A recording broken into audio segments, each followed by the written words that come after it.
Wakas guys, dumating na yung pinakihintay kong mga creepies at hindi talaga ako nagmamahay dito dahil napakaganda talaga at bubuhiin ko to at magninegosyo ako. Pero bago ang lahat, ito muna yung mga pangyayari. Nagpalit nga pala ako ng trapal dito dahil ito yung lalagyan ko ng creepies at pagkatapos sinugat ko na nga rin yung aking creepies dahil galing patong Davao at dire-diretso na rin yung biyahe natin. Kaya naman sa puntong ito, pag uwi ko ay talagang inasimbol ko na yung lalagyan natin at temporary nga pala to, trapal nga lang pala at nilagyan ng kahoy. At as you can see naman guys, ganyan yung binili kong trapal, 3 meters lang yan, pero naku, napakamahal yung trapal na yan, hindi ka talaga magmamahay dahil napakalingon pa. At ito yung gagawin nating swimming pool ng ating mga creepies. At itong idea na to guys, ito talaga yung palagi kong nakikita sa TikTok at sa Facebook na lagyan daw ng trapal yung kanilang swimming pool. At as you can see naman guys, inasimbol ko na kaagad at nilagyan ko ng filtration. At kung nakikita nyo naman guys, nilagyan ko lang ng mga bato yan para yung mga bakterya dyan pumilit. At ito nga pala yung mga ginamitan ko noon nung alimango ko. Kaya ngayon asimbol ko na naman at dito ko gagawin sa creepies ko at magsisimula na naman tayo sa pagbibusiness. At nilagyan ko nga pala yan ng mga PVC guys dahil yan yung tataguan ng mga creepies dahil mahilig talaga magtago yung mga creepies na yan.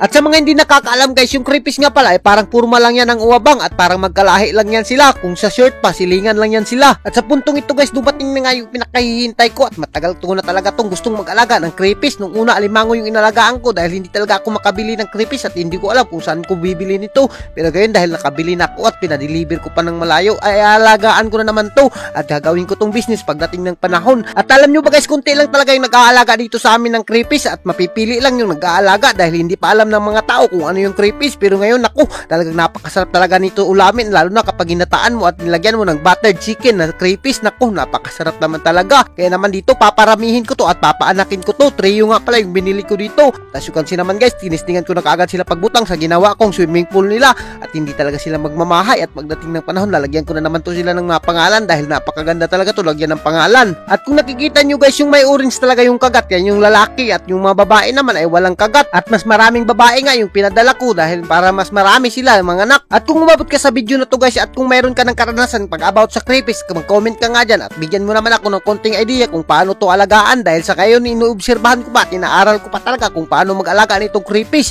Pero ngayon talagang unti-unti akong nag-search sa YouTube at ganyan lang tao pag-alaga ng creepies at hindi naman daw mahirap. Pero kailangan pa rin nating obserbahan, baka matulad sa ating alimango ng mga matay na naman sila, impas na naman to, bungkag na naman yung bahaw nito kapag nangamatay ito sila. At as you can see naman guys, si Ivy napaka-excited naman talaga dahil binahugan niya na kaagad maupay pagbutang namin sa creepies at sabi nga nila unti lang daw yung ibahog nito dahil mamamatay daw sila kapag marami yung binahog namin. At alam nyo ba guys, dahil mahilig rin naman tayo sa mga uwabang, kaya naman ito yung napili nating alagaan at since parehas lang naman to sila ng uwabang at magkapamilya na rin, ito na yung alagaan natin. At sa mga hindi pa nakatilaw ng creepies, kapag dumami na to, papapalitin ko kayo at papatilawin ko kayo kung gaano to kasarap. At hanggang dito na lang muna kami. Kung giganahan ka sa mga video namin, huwag mo nang kalimutan na i-like, i-share para mas marami pa tayong ligaw. God bless you all. Mabuhay kang lahat yan mga idol hanggat gusto nyo.